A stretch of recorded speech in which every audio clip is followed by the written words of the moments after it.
Okay, I think we'll start. I'm sure others will start trickling in or continue to trickle in as we carry on. But my name's Wendy Fenton, and I'm the coordinator of the Humanitarian Practice Network here at ODI. And I'd like to welcome you all to today's event, including the 50 or so people that are registered to watch online. As you know, the Livestock Emergency Guidelines and Standards are the international guidelines and standards for the design, implementation, assessment of livestock interventions to assist people affected by humanitarian crisis. Now, the LEGS Handbook was first published in 2009 following a broad consultation process, and we actually launched it at ODI. I was going to say here at ODI, but it was actually at our previous office on Westminster Bridge Road.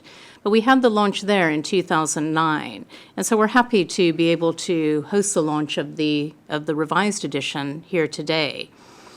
The handbook is structured around a set of humanitarian livelihood objectives, and its LEGS is a companion to SPHERE, a companion standard to SPHERE. And Andy and some of the other speakers here are going to go into more detail about that a bit later. And so today we're marking the publication of the second edition. You've all got copies, I think, or you can get copies outside. They're free, so you can take those away.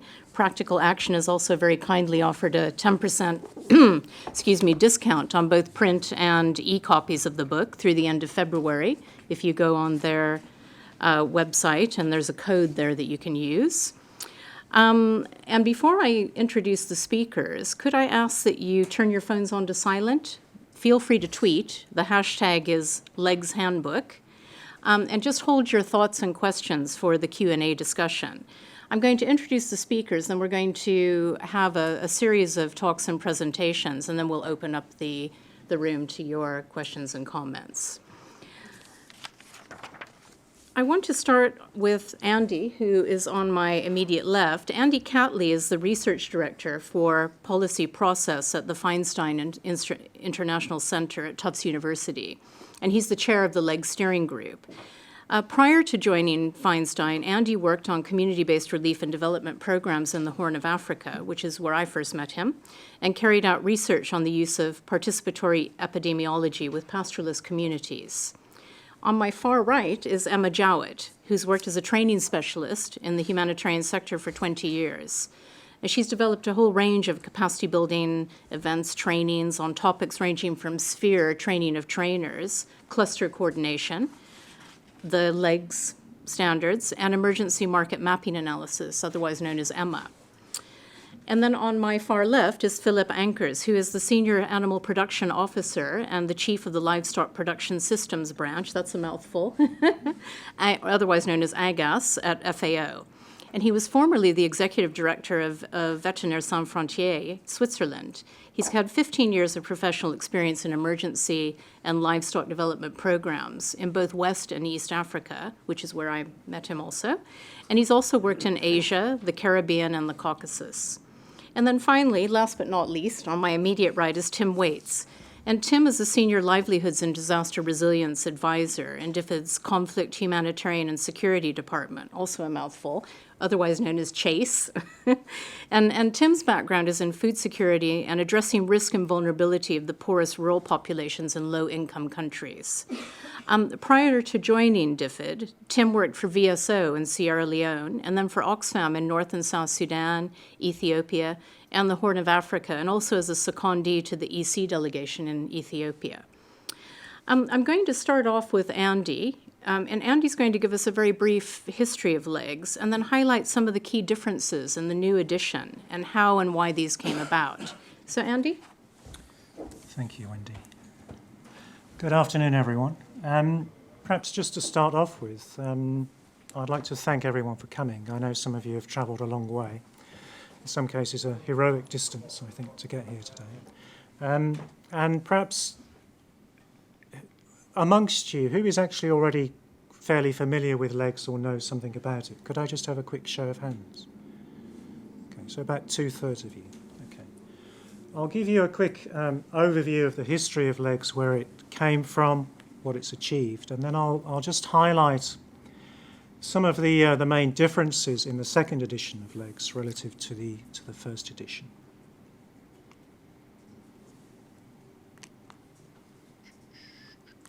Oh, there we go.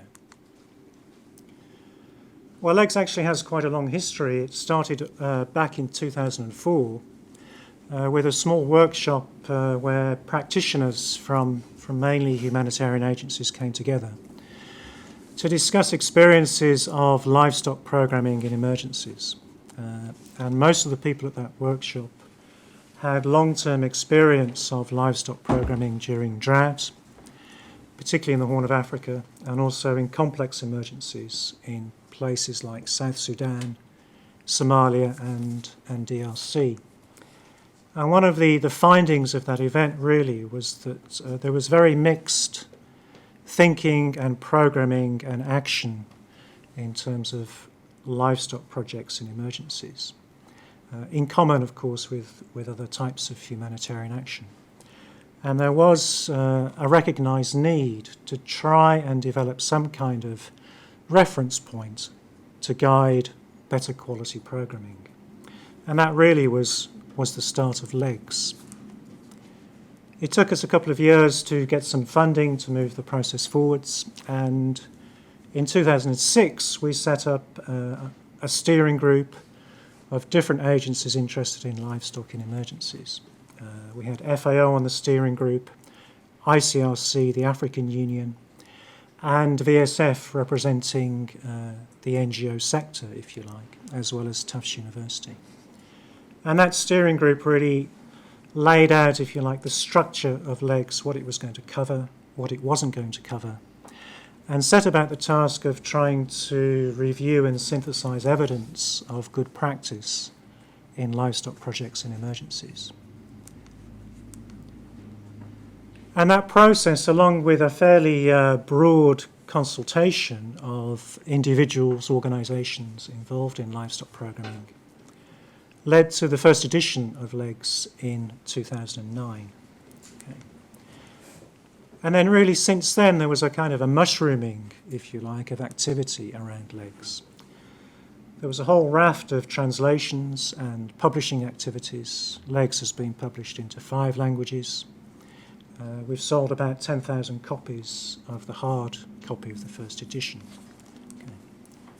There was a global training program that evolved with people like Emma involved in the design and running of that. So we've trained about 3,500 people in about 80 countries, I think, so far, since 2009. We've commissioned a series of technical reviews, which is really to take a closer look at emerging issues that have come up and continue to come up over time. For example, how should LEGS deal with cash transfers and cash-based programming? Are we doing enough on gender? Are we doing enough on animal welfare or climate change or other issues? And these technical reviews have helped us to try and figure out to what extent we need to pay more attention to some of these issues. There's been a lot of work on promotion and awareness raising amongst donors and briefings in different parts of the world. We have liaised with Sphere really since the onset of LEGS, and LEGS became a companion module to Sphere in, I think it was mid-2011. So we're now part of that whole Sphere family of guidelines and standards. And we've continued to try and review ourselves and evaluate ourselves and try and figure out what we're doing well and, again, where we need to improve what we're doing. So we have commissioned a number of reviews and evaluations, and in fact there's a major evaluation going on at the moment of LEGS. And then I think at the beginning of last year we pulled all these experiences together, and we were able to show, I think, that LEGS has had some really good impact on some of the major organisations and institutions involved in livestock programming in emergencies. These include some of the big donors, DFID, ECHO and OFDA in particular, and some of the livestock agencies or organisations that do quite a lot of livestock programming in emergencies. FAO being one, ICRC being another, and some of the big NGOs, Oxfam, VSF and so on. But of course, LEGS is far from perfect, and there was a need to update it, to bring on board some of these emerging issues that weren't really fully covered in the 2009 edition. And that led us into a whole revision of LEGS, redrafting of the chapters, commissioning further work to help us look really at what was missing from LEGS and how we could improve it. And that really is what has led to this second edition, which is being launched today. Now, in the second edition, there are some key elements of LEGS which are really the same as the first edition. And I think these are the elements that really helped LEGS to get established and recognised and used. And perhaps the most important point is that LEGS has a livelihoods focus. It is structured around human livelihoods objectives and ways that through livestock-related assistance we can help people better withstand and recover from emergencies. So I think that's a key aspect which has been carried over into the second edition. LEGS has tried very much to follow an evidence-based approach. We track evaluations, impact assessments, research on livestock in emergencies, and partly through that process we try and synthesise new evidence and keep ourselves up to date. But of course, again, as in other areas of humanitarian assistance, there are major gaps in evidence and there are uncertainties. And so there's a process of expert opinion, of review, and trying to make judgments, really, in situations of imperfect evidence. But again, I think LEGS is committed to continually reviewing and updating ourselves as we go through. We still have the core standards comparable to the sphere core standards. We still have the cross-cutting themes, and we still have really the same technical chapters, which are the specific interventions like veterinary care, livestock feed, and so on. But there are some important changes as well, and really these are a few of the most important ones, I think. The first is we've updated LEGS technically and tried to bring it up to date in the face of emerging issues. And of course, one of the key ones is the whole issue of cash-based programming, cash transfers and vouchers. So where might you use a cash-based approach to facilitate or assist livestock-related support and integrate it into cash-based programming? So that's one key area that's come up. We've tried to bring in more issues around climate change where we can. We have some new content on livestock in camps, the role of livestock in camps and the kinds of assistance that you might need to provide in those situations. We've updated the gender component of LEGS, and I think we've really strengthened the animal welfare aspects of LEGS to show where the technical interventions have impacts, positive impacts on animal welfare as well as positive impacts on people. We have strengthened, I think, the evidence-based aspect of LEGS. And like the first edition, we have case studies to illustrate how the different interventions can be used. But we've now separated out those case studies into case studies that really show strong evidence of impact on livelihoods, and case studies that really just show things being done, are descriptions of activity, and we make a clear distinction between the two. And then I think relative to the first edition, there's been some really great improvements in the design of LEGS, the way that it's laid out, the ease of use, and also in the language that's used in terms of the simplicity of the language and hopefully the clarity of the language. And all of that really is based on feedback that we got from the first edition and from people involved in the training program. Okay, so that's a quick history of LEGS and some of the main changes in the second edition. And back to you. Thank you, Wendy. Thanks very much, Andy. There's been a lot of effort that's gone into this, as you can see, and I'd like to get Philippe's perspective, really, as both a donor and a practitioner on, why FAO has supported LEGS, and what impact you think it's having from your two different perspectives. Thank you. I wish I could afford to be a donor, but it's more FAO who is the donor, actually. Representative of the donor. I would like to thank ODI for organizing this event, and it's a pleasure for me to be here in sunny London today for the launch of this second edition, and to say a few words about the long-standing relationship between the LEGS project and FAO. As you all know, we're 7.2 billion today on this planet. By 2050, we will be 9.6 billion people on the planet.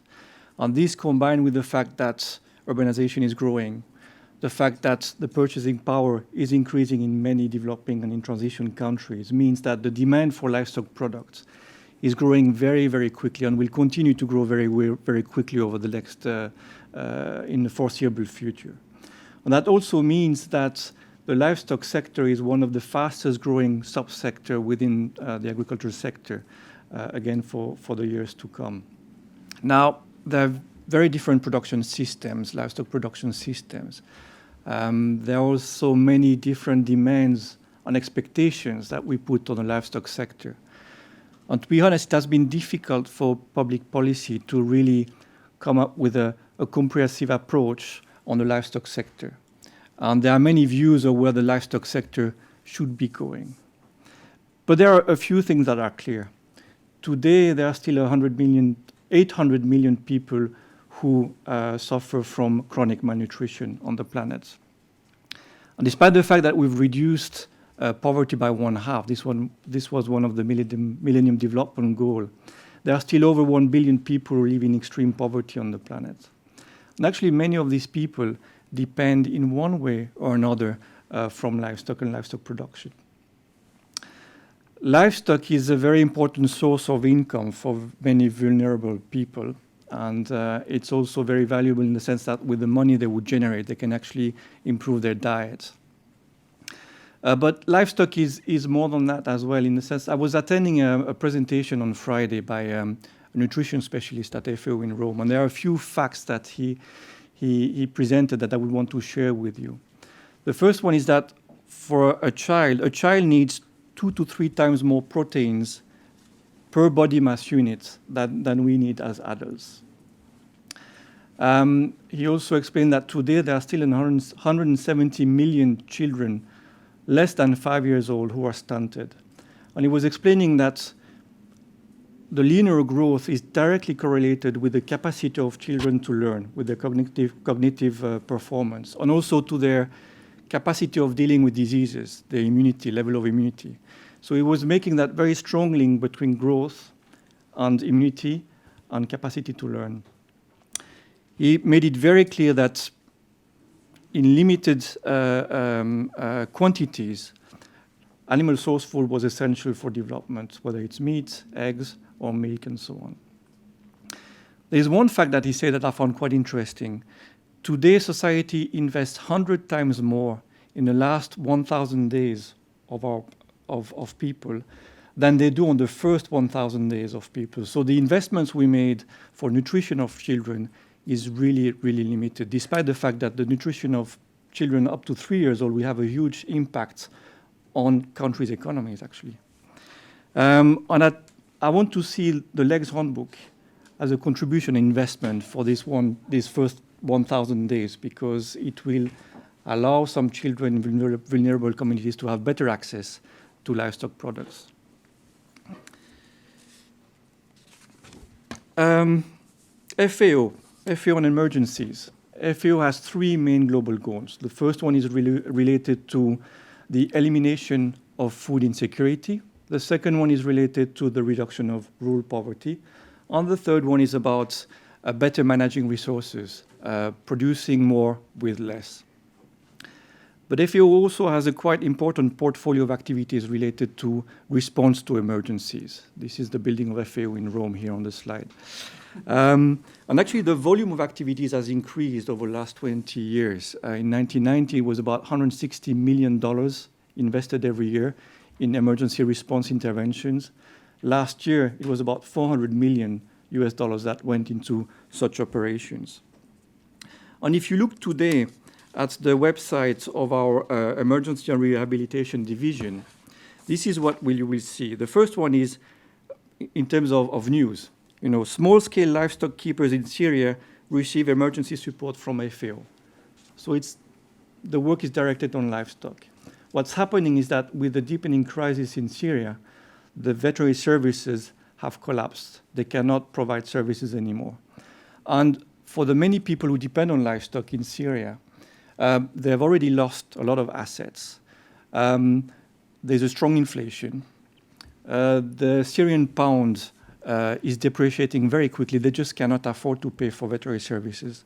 And they also cannot afford to lose their main asset to diseases that are preventable. So FAO, together with the Syrian Veterinary Association, is going for massive treatment campaigns.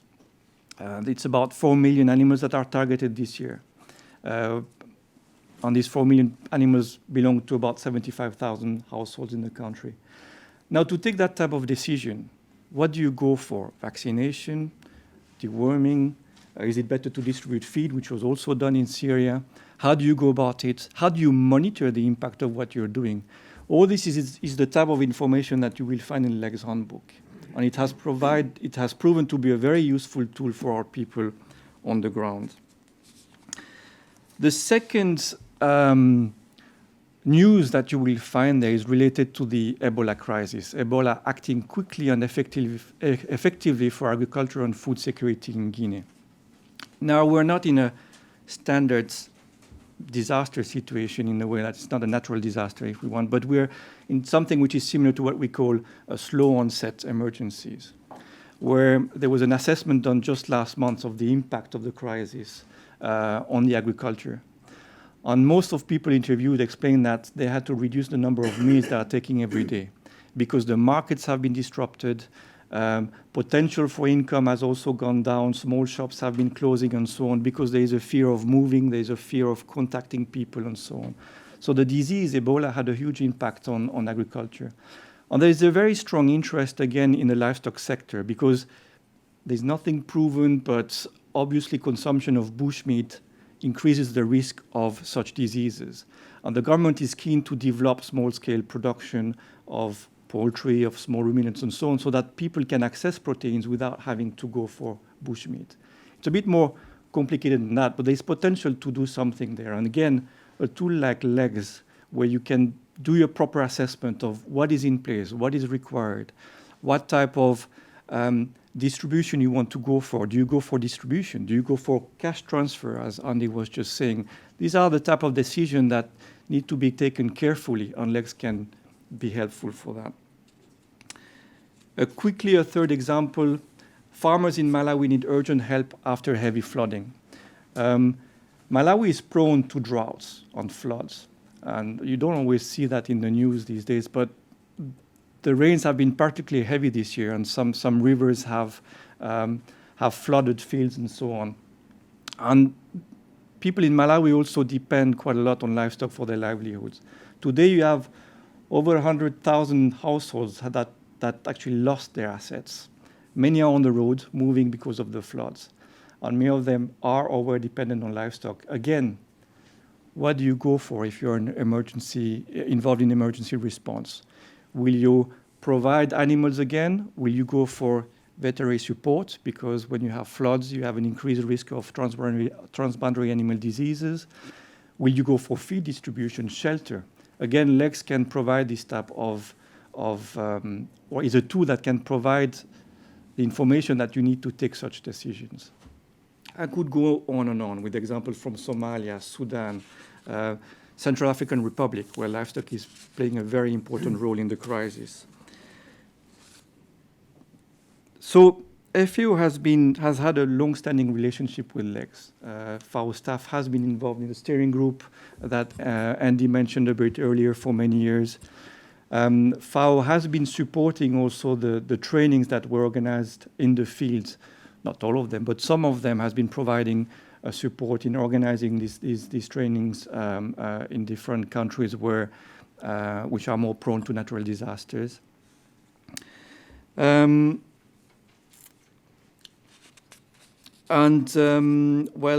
FAO is also a good user of LEGS.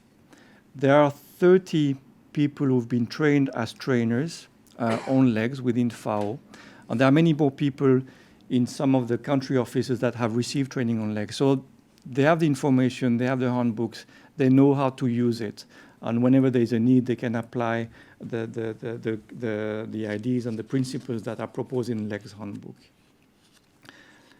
Before I close, I just want to present two other tools that exist that may be of interest to you.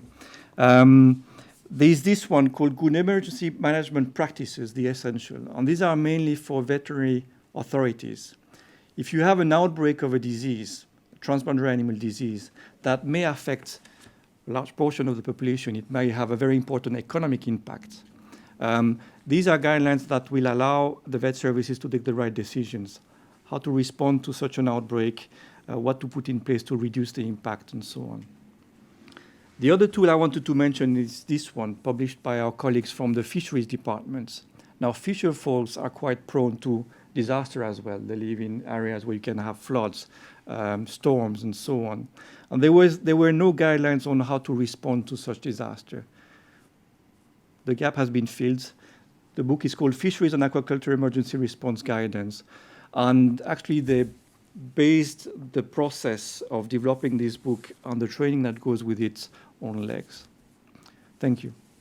Thanks very much, Philippe. Now, I want to move over to Emma, who's got a very important role to play here today, because Emma's going to give a presentation on some of the training that LEGS undertakes, and she's actually going to involve us in an exercise, I think. So I'm going to hand over to Emma. And do your worst. So, hello everyone, real or virtual, and thank you very much to ODI for hosting us. So my role here today is actually to look a little bit more at one of the tools within LEGS, but also to give you a flavour of the training. So it's going to be an active session, and I'm going to ask you all to participate.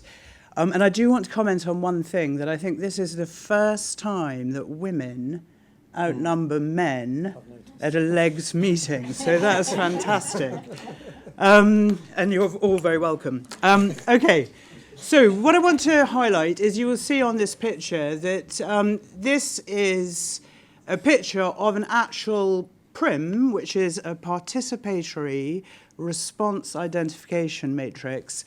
So this is a tool that's actually within the handbook and that we replicate either in real emergency responses or in the training. So that's somebody filling one out, and this was actually after the flooding in Pakistan. But I wanted, first of all, to just kind of position the tool. And LEGS has 4 phases that it goes through. So you can read quite clearly that we look at, obviously preliminary assessments. And then there's this stage of actually thinking about which intervention might be the most appropriate. And then a further kind of looking at, once those technical interventions have been selected, having a further look at those. And there's a range of different tools that go with that stage as well. And then obviously monitoring and evaluation. So I wanted to highlight that the tool we're going to be looking at now is the PRIM. Which is stage 2. So that's really looking at a response identification process, which involves a range of stakeholders.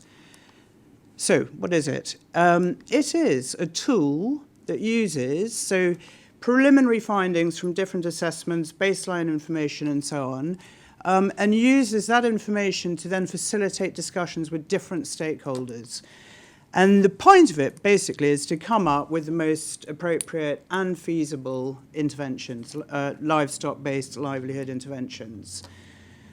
So, just to give you a flavour, this is in Pakistan after the flooding, doing a real participatory response identification matrix. It is much easier to just call it the PRIM, it has to be said. And it was interesting here because this was a couple of months after the flooding, and all the immediate response had been shelter for people, food for people, water for people, whatever it might be, but a big focus on shelter and absolutely no focus on shelter for livestock. So basically what a lot of people were doing were putting their animals into the shelter that had been designed for them. So I just wanted to highlight that it is often overlooked, the livestock aspect. We focus on people a lot more. So this was actually doing one. So just to have a look at what they look like. This behind me now is what we call a PRIM for the slow onset. So that might be something like a drought. Basically what we look at is the 6 different technical options which Andy outlined and which haven't changed from the previous edition. We then look at immediate benefit. How can we immediately benefit people with rapid assistance? How can we contribute to protecting assets? And how can we try and rebuild those assets? All obviously related to livestock. And then we have different phases. So in the slow onset, we have the alert, the alarm, the emergency, and recovery. But I'm going to run you through a sudden onset, because that is what you guys are going to be doing any minute now. Quickly scoring. So one of the ideas is basically to take, for example, the intervention destocking, think about whether it's relevant for protecting livelihoods, restarting livelihoods, or immediate assistance, and rank it. Yes, there would be significant benefits, in which case it's going to get 5 stars, or very little benefit, in which case it's going to get 1 star. So that's just a way of kind of ranking or prioritizing the different interventions. And then we also have arrows that will go across. So is that going to be relevant in the immediate aftermath, the immediate assistance phase, early recovery, or recovery? But I'm going to show you all this on a diagram in a moment. So rapid onset, PRIM, varies not at all from the slow onset apart from the actual emergency phases. So there are just 3 emergency phases: the immediate aftermath, the early recovery, and then the recovery.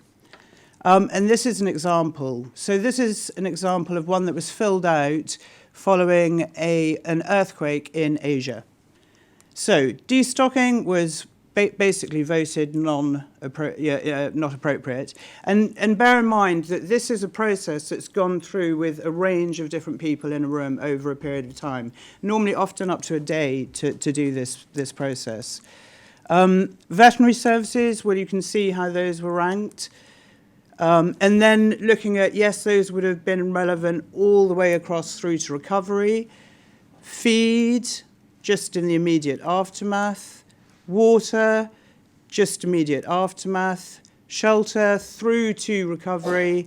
And provision of livestock was not appropriate in this particular. Oh, yes, it was actually, finally, in the recovery stage, yeah. So that's what they look like. And that's what you're going to do now. So we're going to have 2 standing meetings. So I'm going to ask, actually, I'm going to give this.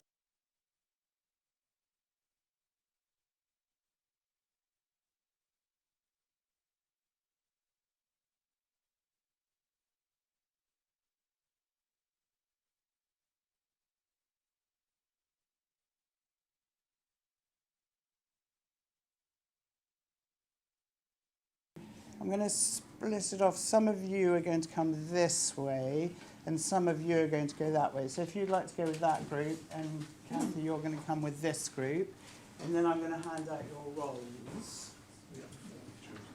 And I think, Emma, for the no, you're fine. For the online audience, if you can just bear with us and listen in on what we're doing. I'm sure you've got views on that. We're also looking forward to your comments and questions during the Q&A session. So please stay with us. Okay. I've just got to actually announce the context you're in. That group looks a lot bigger than that group. I'm going to invite about 4 of you to come over here. Yeah, that looks a bit more equally. Okay, in a moment you're going to get a role. The facilitator of your group is going to give you the role, but you will either be an NGO, or you'll be a smallholder, or you'll be a technical advisor to the government. Okay, so you'll have a couple of minutes to read that through, and then you're going to have a meeting to fill out that prim. And so what I want to do just quickly is give you the context. So this is basically Gujarat 2002. I'm going to give you very basic details just for the sake of this exercise. But what you know is that 9,000 cattle, buffalo, sheep and goats died as a result of the earthquake. A lot of the livestock had already been taken out to graze. It occurred in the morning. Otherwise, the losses would have been even greater.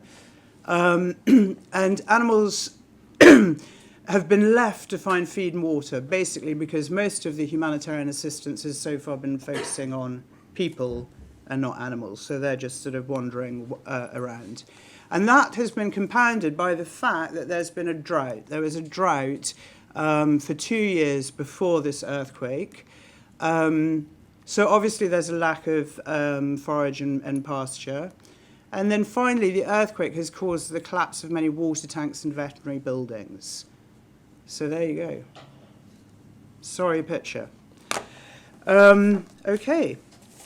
So what I'm going to ask each group to do is to try and you've got 10 minutes to do this, is to try and prioritize the immediate interventions, the immediate aftermath interventions, okay? Because you're obviously not going to be able to do the whole thing. So if you want to just hand those round, and if you want to just hand those round, Emma, do you think we can give people slightly less time? Put them under pressure. Let's put them under real pressure. Under pressure. How long have they got? Let's say 7 or 8 minutes. 7 or 8 minutes. Yeah. So you'll have to very briefly read your roll and then get into roll very That's right, but quickly. if it's 10, then it'll be 15. And I think it's best if you have a standing meeting. Yeah.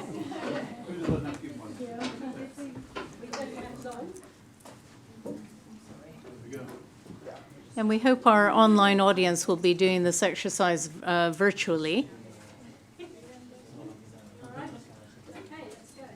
I've been elected to chair this group. I'm an officer of the organisation responsible for coordinating action and relief in the area. So my role is to facilitate the meeting, encourage discussion, and The first one is to stop it. I think the first thing I would say that I won't be myself, I'll be busy facilitating. So who wants to take the charge to put up the stars or the arrows? Are there any other smallholders who have too many animals that can't? The guidance was given by Emma, one star, 5 stars. I need to report back to the Ministry of Agriculture. Gather around, otherwise you'll never be able 3 to months have later. discussion. Sorry, we didn't get this lot because we didn't. How are we getting on to animals? Okay, so we've had the goose round. We need to protect our assets. Rebuild the assets. So that's the most important thing, is it? That's why it is starting with. No, sorry, I'm just doing Yeah. So, yes? You know, John, don't all make And then we don't have the, what, neither of those are appropriate? No. Right, okay, that's fine. Okay, and I've got to take an arrow to any of that later. I mean, I think the first question is... That's not relevant, so. Well, you're giving it a 1 star in the immediate event, so there's some good stuff. So is that you're going to say the little arrows here? We'll ask Laura and he's not getting it. That makes sense. I'm not sure it's relevant at all.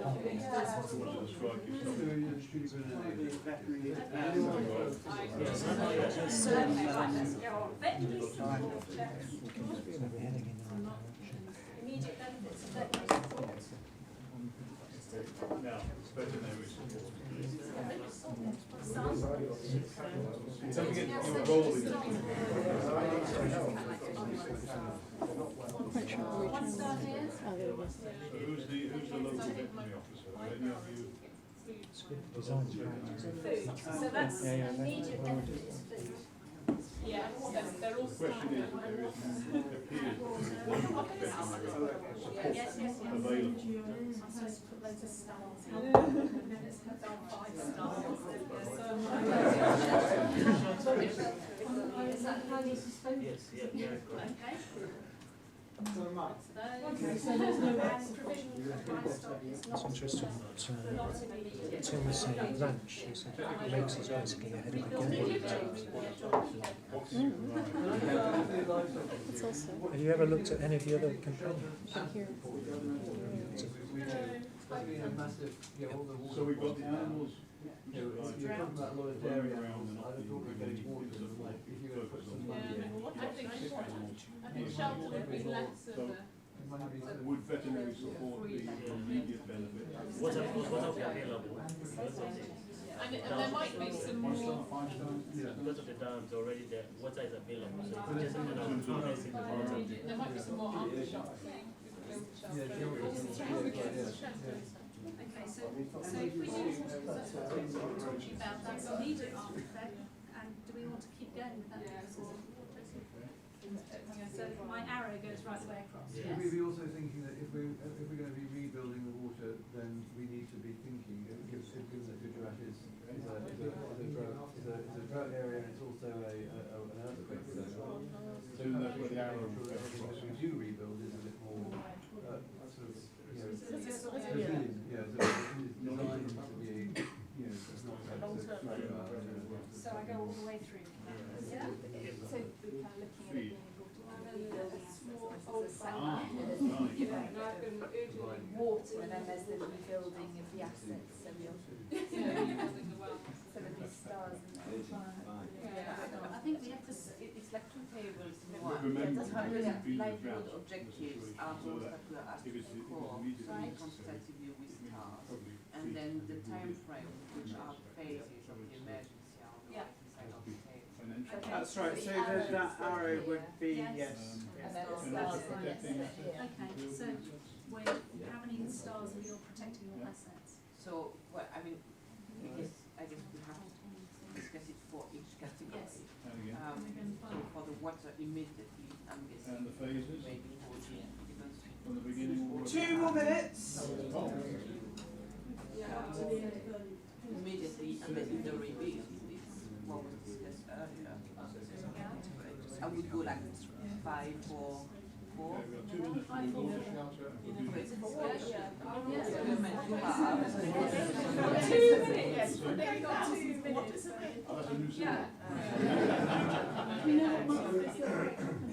Shell. I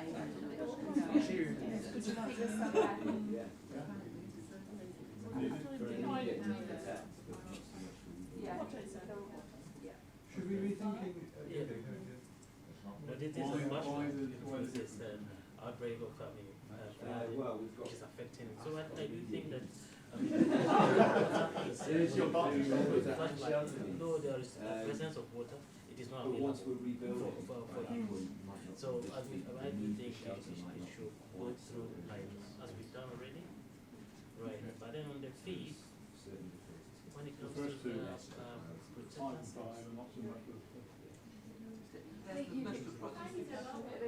It depends whether, I guess, for example, there could be feed that was preserved somehow and that preservation has been ruined by the earthquake. So there's a sort of protecting aspect there that maybe if your assets.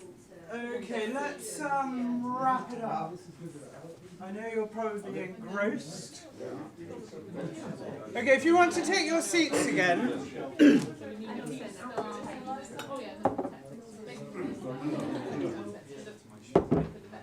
Look at that.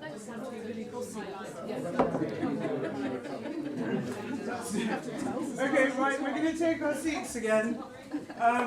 Let's take our seats again over here.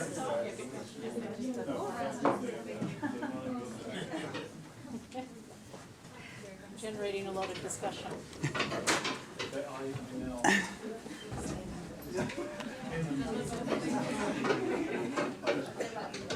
Well, I mean, first of all, can I congratulate you on completing an exercise that would normally take at least a day, but, well, perhaps a morning. But I just wondered if there's any reflections from any of you about how useful you felt the tool could be in identifying appropriate responses.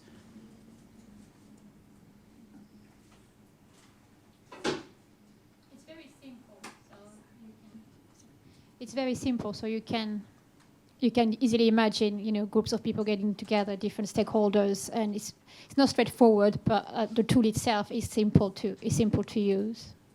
Okay, great. Any other reflections? Yes. I can imagine there might be some tension in that some people sorry. Is that working? I can imagine there might be some tension in that some recipients of aid might want to use the opportunity to gain more long-term aid and look for things like shelter and so on, when perhaps there isn't actually an immediate need for that. No, I think that's true. And I mean, in this exercise, there were only 3 roles represented, and that was for simplicity. But I mean, normally there would be a great many stakeholders represented who would have very much conflicting interests. I think the idea with the tool is that to acknowledge all those different stakeholders and try and come to the best solution, listening to a wider range than we often might intend to. But I agree with you. Any other kind of final reflections? Yeah. I think I can understand why it would need to take all day or longer, because, of course, as you say, the discussion and the different viewpoints. I'm also interested in the historical. You say that before this there was 2 years of drought and that was also eroding the food and water base, and I think that it's the honesty with which people actually genuinely wonder why there wasn't resilience built in the years before this. I think that's clearly a key issue that's going to emerge time and time again, is that when you rebuild afterwards, you don't necessarily want to just replace exactly what was gone, but there's going to have some sort of discussion about whether things have changed or how it moves on differently. So I think that's a big issue that lasts longer than a day. Yeah. No, that, for sure, that's right. Okay, I wanted to give you a flavour of 2 things, really. One is the actual tools in the handbook, and there are others. And the second is really a flavour of the training, which is also very participatory. So thank you, John. Thank you, Catley, for facilitating the 2 groups. And over to you. Thanks very much, Emma. No, it's always interesting this is the 3rd time here at HPN and ODI that we've had these sort of interactive sessions, and it's really interesting watching how quickly people get into it. And I think that it's really useful for people watching online too, because people do watch the videos of the events later. Now, last but not least, I want to hand over to Tim on my right here. And Tim, we really just want to get your comments on things. I mean, you've got expertise in livelihoods and resilience, and these are issues that you're focusing on, and maybe you could comment on the relevance of LEGS for those issues in particular. Mm-hmm. Yeah, thank you very much. This is the first time I've ever been a discussant after a training exercise. It's a new one for me. Yes, I mean, my background is very much livelihoods in sort of protracted conflict sort of areas. So I've spent a lot of time kicking around the Horn of Africa. And in the protracted crisis, it's not an emergency, it's not development, it's something in between. So in the really sad days before we could call it disaster risk reduction or resilience, we used to call it the grey area. And so we all felt that we were working in this grey area. And I feel that with the sort of onset of this sort of resilience discussion, we've got something more concrete to talk about. I don't really care what you call it. I think it's becoming a buzzword, blah, blah. However, I think that when you look at something like the LEGS guidelines, it is a really, really practical tool to be able to sort of deal with slow onset, quick onset, and it's got some really good ideas to get an early response.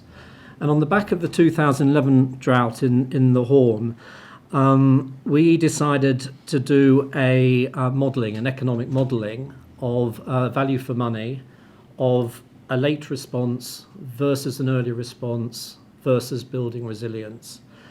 And we sent in a couple of development economists with some development humanitarian perspectives, and we decided to take 3 scenarios. So the first scenario was late response to drought, followed by a humanitarian intervention, which is kind of what happened in the Horn. Recognition we came in late.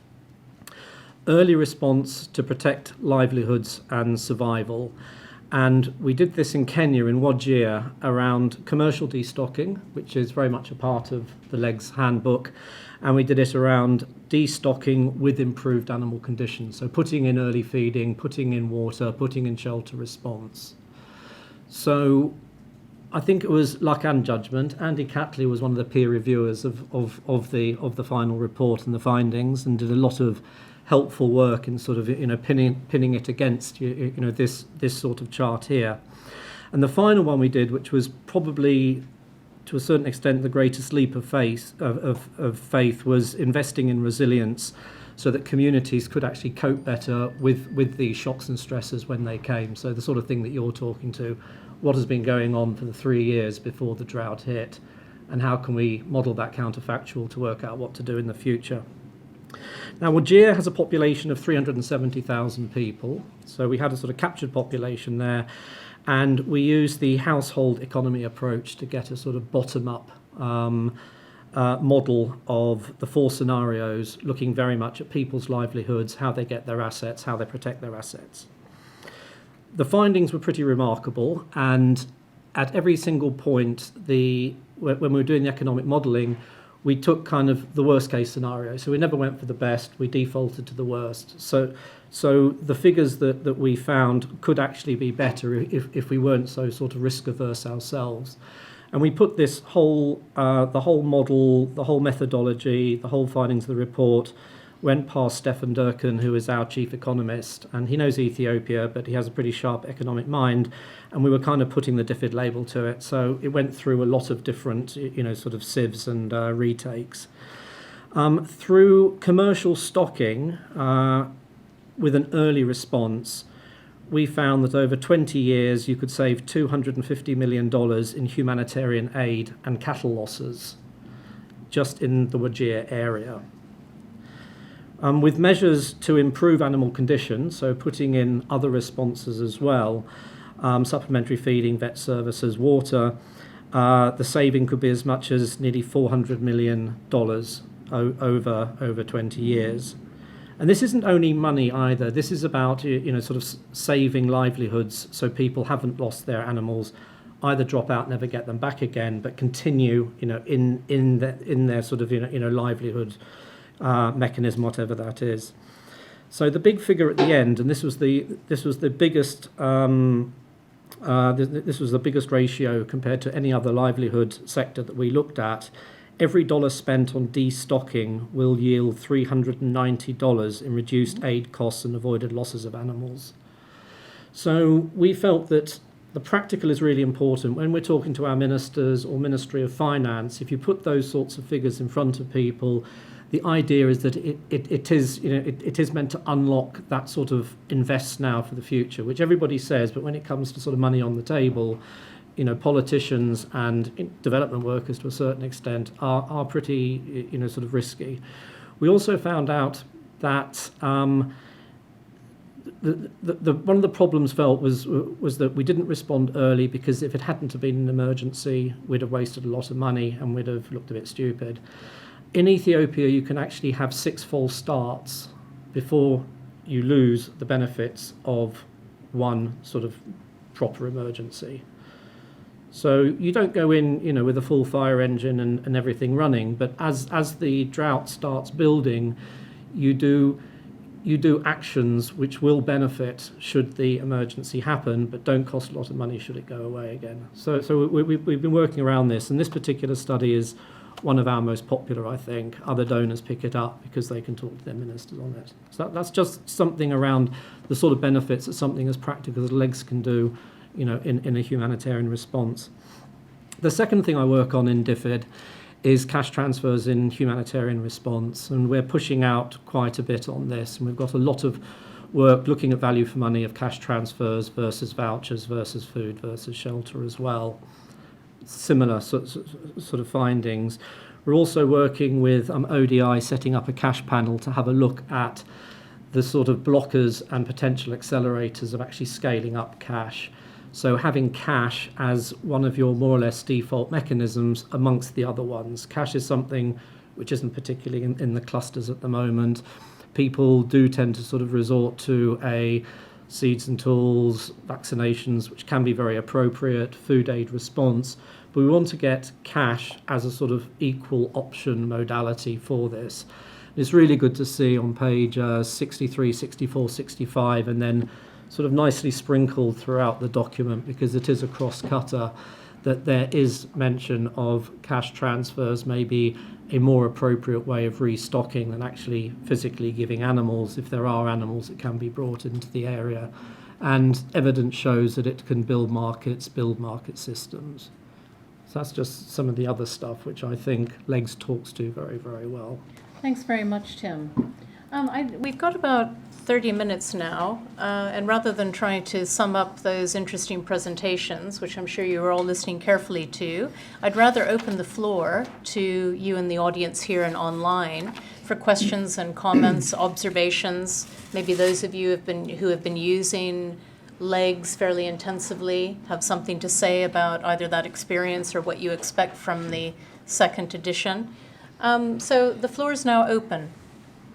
And if you could please identify yourself, wait for the microphone, and identify yourself and any organizational affiliation you might have. I've got one query here from one of our online audience members, which I'll also read out in a minute. So please, any questions or comments?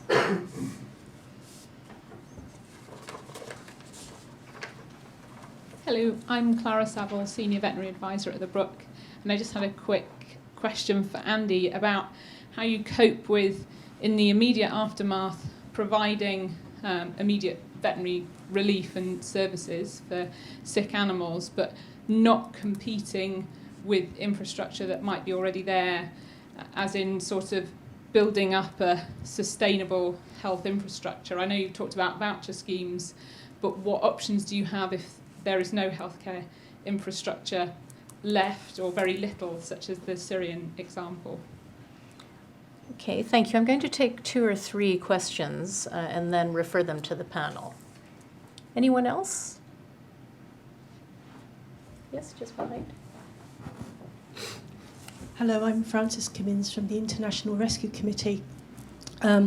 We do a lot of animal support in the Horn and East Africa and the Sahel. And when I'm guiding our field coordinators, the one area I have problems with is the assessment of social networks. In many of these cultures, there is a coping strategy, and we're interested in the cash response as well, but we just want to know, is there enough evidence on how cash can influence the existing coping strategies when it's not a really severe crisis, but the start of one? Thanks very much. Any more in this round? Here. I'm Delphine Valette. I'm the head of advocacy at the Brook. It's a question for Emma, actually. You, in your presentation, you had a picture of a group of men, and there was a facilitator, which I believe was the lady, or the facilitator was a lady. There is a tendency to assume that women are the primary keepers of small livestock like poultry, and they don't really deal with bigger animals like cows, but actually in reality they are the primary caretakers of most livestock. So when you do those exercises in groups, do you, even in a country like Pakistan, do you manage to talk to both men and women to get women's perspectives on what their needs and priorities are? Okay, and I've got one here online at the moment. They haven't identified themselves, but they're asking maybe for Philippe to repeat the titles of the tools that you mentioned again, because I don't think they got that. But let's, why don't you go ahead and do that first, and then are there any, if you want to comment on any of the questions that were asked, then I'll hand over to Andy afterwards. All right, so the 2 tools I mentioned, the first one is called Good Emergency Management Practice, The Essentials. This is the manual produced by FAO for veterinary authorities. And this provides information on how to respond to a disease outbreak, so really focusing on disease outbreaks more than natural disaster. The other tool that I mentioned is called Fisheries and Aquaculture Emergency Response Guidance. And this was published by the Fishery Department at FAO in 2014. And this includes guidance and recommendations on how to respond to emergencies affecting fisherfolks and people who are into aquaculture. Maybe replying to the question asked by our colleague from IRC about evidence related to transfer of cash. I was recently in Burkina Faso, and FAO there has been implementing a series of small projects where they have been providing cash and with a focus on small-scale production, poultry and so on. And they did a study. It was between 1 year and 4 years after the first interventions, but they were focusing on nutrition at household level. And they could clearly show that the level or the quality of the diet had improved for people who got access to cash between 1 and 4 years before that. So they made a judicious use of resources that were made available to them. So that would be a good example where transfer of cash with the idea to provide to buy animals was actually successful.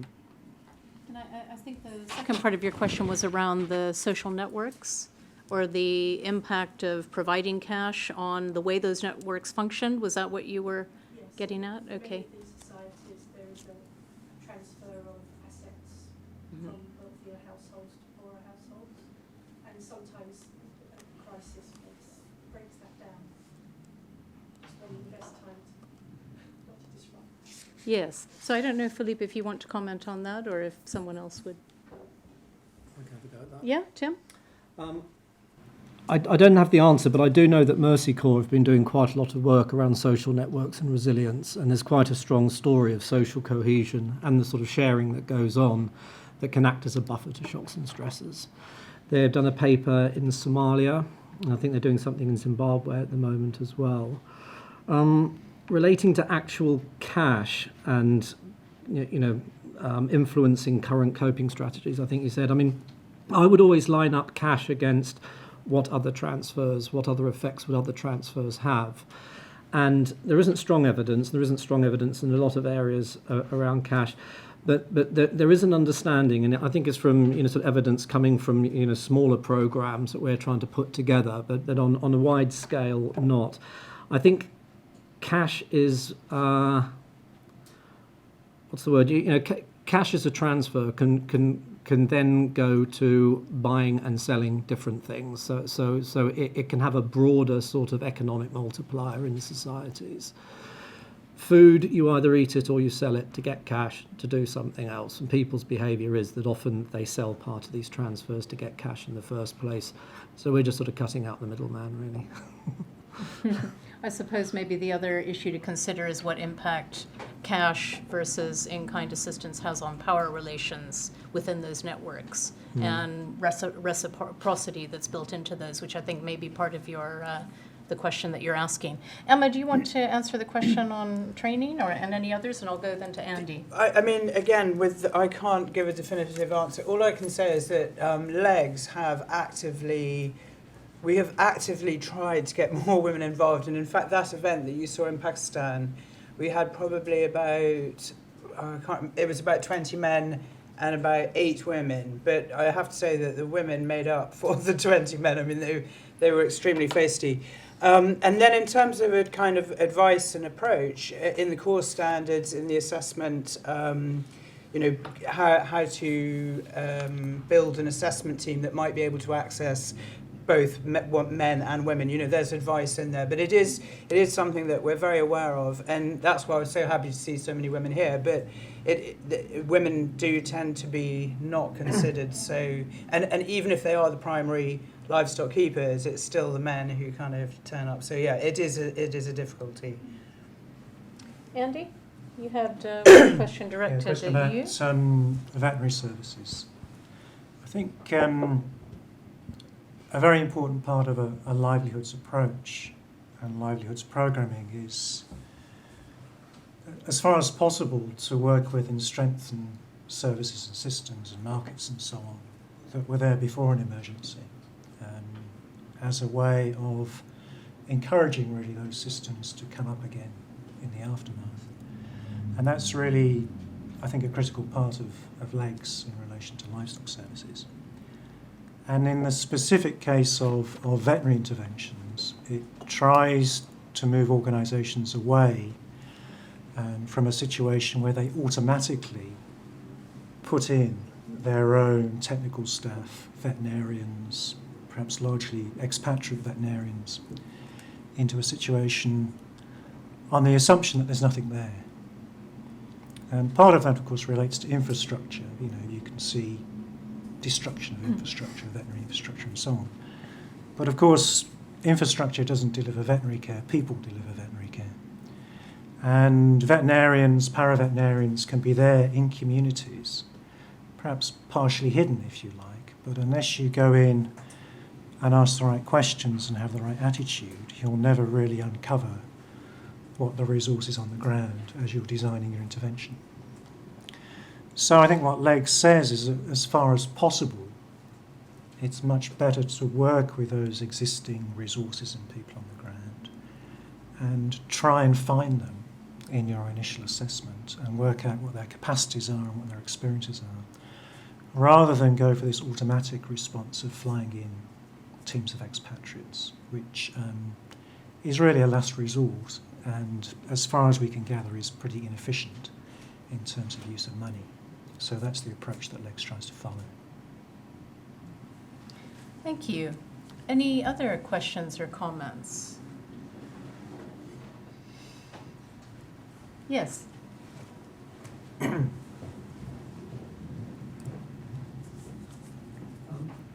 Tim, you said there were three models that you tested I can't remember the details, but there was a third one was about the resilience one, and if I wasn't clear, I think you gave two sets of economic data, but I wasn't sure what the resilience one had what the result of that one had been. Can you just explain? I can. Let me just take one more question, Tim. Anyone else? Yes. My question is to Andy. My question is to Andy. You mentioned gender as one of the issues that was in the new edition. So what's the issue? Is there a woman's issue? Is there a man issue? What's the problem? Sorry, could you speak up a little bit? What's the issue? Could you identify yourself? Oh, sorry. I forgot. Yes, it's Antoinette Salah, agricultural consultant. And I just wanted to find out about the gender issue. Is emergency situation affecting more women than men? Yeah. And the second question is to Philippe.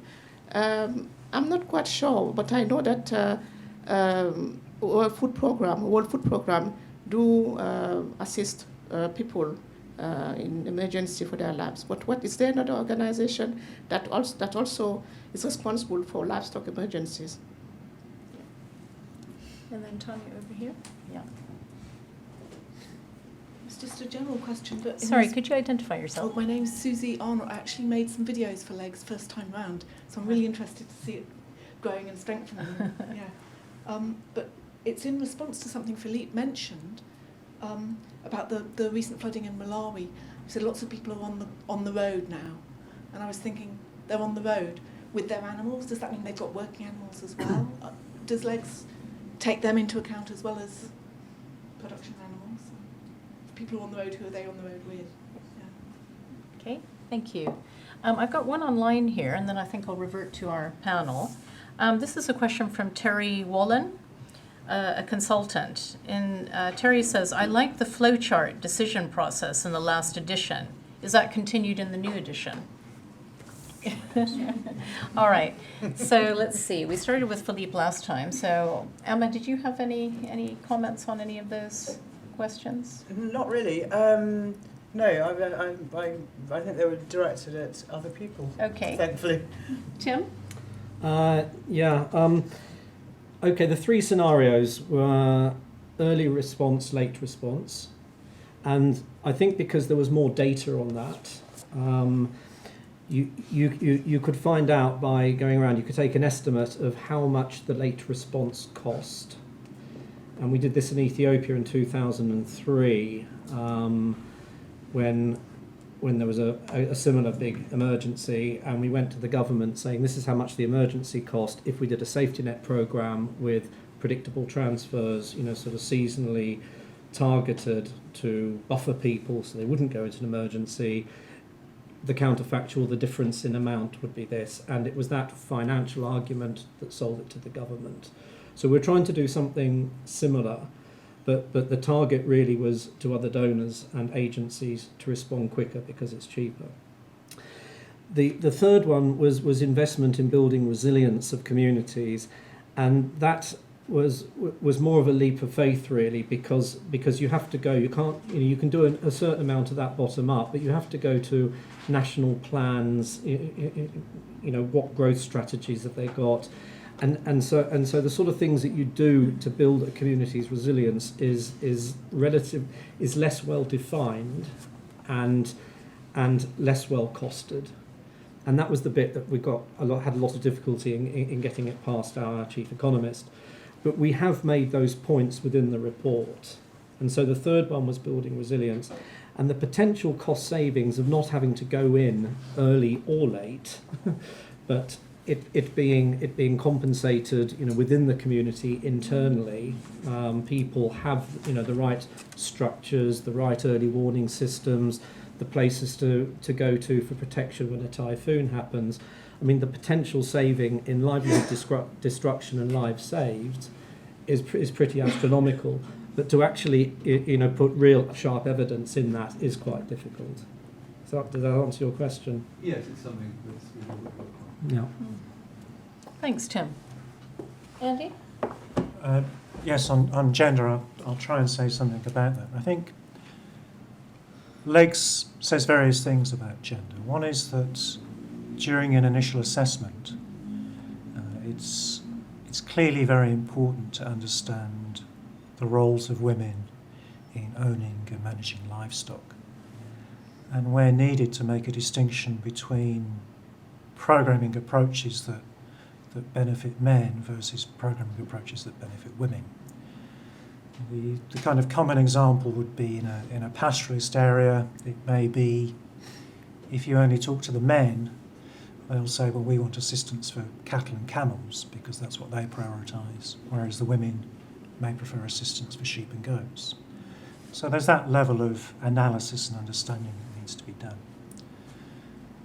A second aspect really is women as a particularly vulnerable group. And if humanitarian assistance is to target vulnerable groups, there's a particular need in many situations to understand the particular problems and priorities affecting women in a community. So that's a second element. And I think the third element, which actually comes through stronger in the second edition, is to think about gender from the perspective of protection.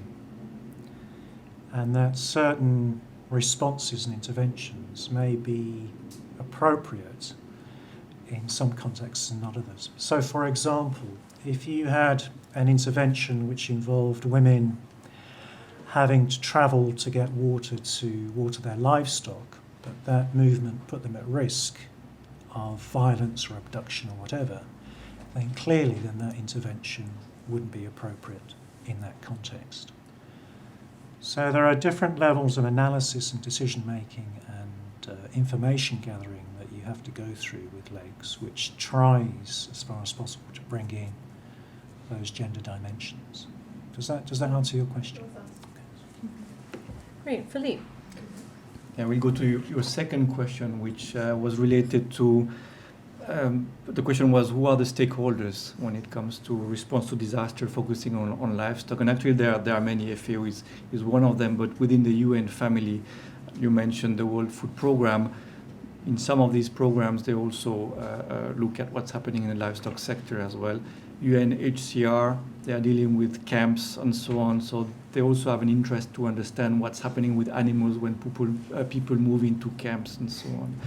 Then we have many partners within the international NGO community. We have colleagues from the World Animal Protection here with us. They have a strong program on response to disasters, developing resilience and so on. Andy Catley mentioned the Vétérinaires Sans Frontières family as well. We have large NGOs such as Oxfam or Save the Children who also have components within their programs addressing livestock-dependent communities in pastoralist areas, for example. And I mean, many of people who attend LEGS trainings are also from governments, and we train many people within extension services, veterinary services, and so on, so that the capacity to respond to emergencies is within the public services in the countries where disasters strike. I also wanted to mention two other partners, that's WHO in Geneva, and the OIE, which is the World Organization for Animal Health. Their objective, their role is to set standards for national veterinary services, and they really focus on disease outbreaks. Same for WHO, their main interest is disease outbreaks, specifically looking at these diseases which may have a zoonotic impact, which may affect people as well. But we all work together when there's a disaster. Thanks, Philippe. And that flow chart, we're pretty sure it's in the second edition? They are there. Emma, you can verify that. Right, flow charts are there. Draft animals versus production animals. Oh yes, the question about draft animals versus production animals. Thank you, Tim. Anybody want to Yes, address what that? to answer that, there is no specific chapter on draft animal in LEGS. There was not in the first edition, there is none in the second edition, but the principles that are proposed in LEGS apply to both production animals and working animals. I would also like to mention that we're preparing we call it the How to Do It guide, which complements LEGS, and it's a guide that would provide more technical information related to response to emergencies. And in there, we make sure that requirements in terms of feed, for example, are addressed so that the specific needs of working animals are addressed whenever you deal with an emergency. Thanks, Philippe. Any other questions or comments? I've got one more online. Yes, sorry. Sorry, Sorry, could you, I don't think you... Stephen Blakeway from the Donkey Sanctuary. Right. And I just want to pick up on the point about working animals. As well as food, but there's also some of the interventions which aren't mentioned in the LEGS prim, which would be perhaps more relevant for work animals, which have effectively joined the recovery team. There are some specific aspects in there which are about management and even helping them with improved making sure they're not damaged through the work they're doing, the increased amount of work they're doing. So there are some additional points that might want to be added for draft animals. But one other point which I'd be interested to know is LEGS starting to look at the contribution made by ranges of different organisations that come into these emergencies, because I think that would be really helpful from the point of view of, I work with the Donkey Sanctuary, and we're a relatively small organisation, but we'd obviously like to make a contribution in the face of disasters where donkeys are affected. And I see you've got a picture of a donkey on the front cover of LEGS, which is great. But where the complementarities come, and if you've done any analysis on actually what happens when people descend on an emergency in their sort of their multitudinal states. Thank you. Thank you. Any other questions in the room or comments? Yes, Antoinette Salah. One question to Emma about the training. How soon after a meeting or a participatory event does the decision, is a decision taken to act? How long does it take? And who takes the decision? I have the role as a technical officer. Thank you. Yes, over here. It's just a quick question about the technicalities of destocking and how you go about that, and it presumably affects the market prices when you're doing destocking on a large scale. I know that had happened in Kenya, and how do you convince some of the pastoralists to give up what are incredibly valuable assets when they may not understand the impending disaster? Thank you. Yes, Toby. Toby Milner, Practical Action Publishing. At least two of the panellists have alluded to the importance of understanding the local markets for veterinary services or feed or shelter building materials. I wonder if there's, in the new LEGS, any incorporation of market mapping analysis techniques as part of the training, and if not, if that should be done. Thank you. And then we've got one question here from Melissa Matlow from World Animal Protection. So she said there seems to be a big knowledge, policy, and funding gap when it comes to getting donor agencies to understand the value of early livestock interventions. Do you agree? And any advice on how to begin to close that gap? So this isn't directed at anyone in particular, so I'm not looking at Tim. But let's get back to our panel. So who would like to start, actually? Andy? Just because yes. There was a question I was going to answer. I just forgot what it was. Was this the one about... Destocking. That was yeah, it. right, okay. And market prices. Well, typically destocking is used at the onset of drought, ideally. And typically at that point, market prices for livestock are very depressed. And that's one of the reasons that pastoralists don't sell, because they can't actually get any decent money for their animals.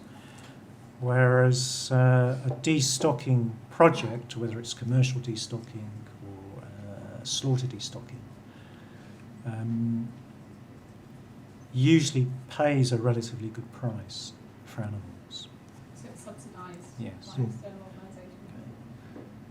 And in terms of pastoralists willing to sell, well, normally they wouldn't sell all of their animals. They'd only need to sell one, possibly two, to get enough cash to buy food for the family for 2 or 3 months. And this, in fact, is the reason why, in the economic analysis that Tim mentioned, why destocking is so efficient.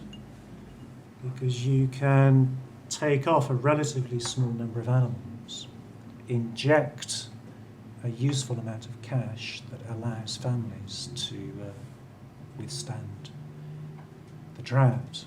And some of that money, of course, they'll also spend on supplementary feed and veterinary care and so on. So that helps them to protect the rest of the herd to assist recovery. So that's one of the reasons why particularly commercial destocking is probably one of the best things you can do at the early stages of a drought. Okay, Emma, there was a question for you. In terms of when to react, I think if from the LEGS project point of view, we would see the training more as a kind of preparedness activity, so that people are prepared to react when an emergency hits. However, there are sometimes a couple of other models that we run, and Pakistan was an example. So then once an emergency has hit, then maybe we'll go in and involve the different stakeholders and run through some of the exercises and so on. But generally, and then of course the decision is the government's, and we work quite closely with the government. There are always a lot of representatives, as you said, Philippe. So yeah, that would be my answer to that one. But I wanted to pick up also about the issue around agencies and kind of agencies that are newer to the humanitarian sector. And in the training, we do very much try and deal with that. So we have people who are coming from a sort of entrenched humanitarian sector but know not much about livestock, or people from livestock but don't know much about the humanitarian sector. So we do very much look at that and look at the ways that coordination and complementarity can happen within country. So for example, in that Pakistan example, we were looking at that. But I would say it is still, in reality, something that needs a lot more work in terms of putting livestock-based livelihoods as a central focus within the kind of coordination architecture. So that's that one. Market mapping is my personal thing. And yes, it should be in there, and it isn't yet. But having said that, it doesn't take a livestock specialist necessarily to do a market assessment or analysis. So I think we'll see that, done a lot more, and hope. And I think, principally, it isn't in here because of evidence, lack of evidence. And this is trying to be as far as possible a kind of evidence-based handbook. But yeah, I think in the future we'll see a lot more about livestock market mapping. Thanks, Emma. Tim, you want to tackle that donor question after all? I'm used to it, don't worry. I think the first thing to say is that we aren't prescriptive on where we put our money for an emergency response. So we respond to proposals that come in, and we try to be as unbiased, and we try to sort of say what are the real needs of this community, and what are you going to do to address that. Then we put money on the table to NGOs, to UN agencies. But I do get the point of the question that I think people are slightly livestock blind, generally, as how important livestock are to people's livelihoods, and how people use livestock as a sort of asset. You can walk around with your animals if there is a drought. So insecure, conflictual. You can take a goat with you. You can't take a grain store, sort of thing. So I think there is a lot of work to be done, but I think LEGS is very good at doing that. And I think also that our value for money study, which did sort of show as a sort of leading light, a value for money, sort of gold standard, a livestock intervention is really something that is potentially a focus. So having said that, 10, 20 years ago, DFID was full of fisheries technical experts, livestock technical experts, forestry technical experts, and we do more consult that sort of expertise in, I would say.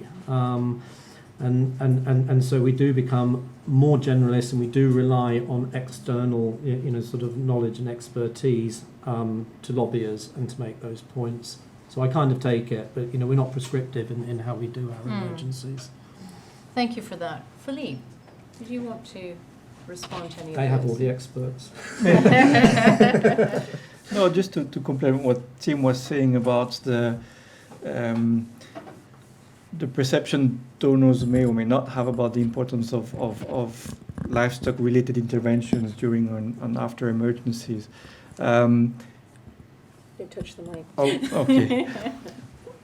It's true that when there's a rapid needs assessment that needs to be done just after an earthquake or something like that, if there are 6 seats in the car on 7 people, it may be the livestock experts who is asked to stay and wait for the next car going into the field. That happens quite often. However, I think a tool like LEGS, which is mainly a tool to respond to emergencies, has had a very good impact in terms of sensitizing decision makers and donors about the importance of the livestock sector for people's livelihood.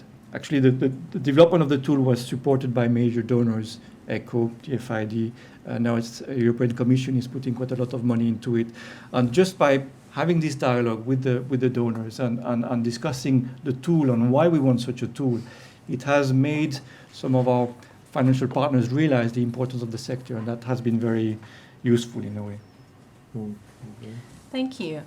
Well, it's now time to wrap up, and I just wanted to thank the panel for giving us such interesting presentations. We're very excited to have the 2nd edition published now, and I'm sure that the LEGS steering group and trainers will be really interested to get your feedback as you start using this version.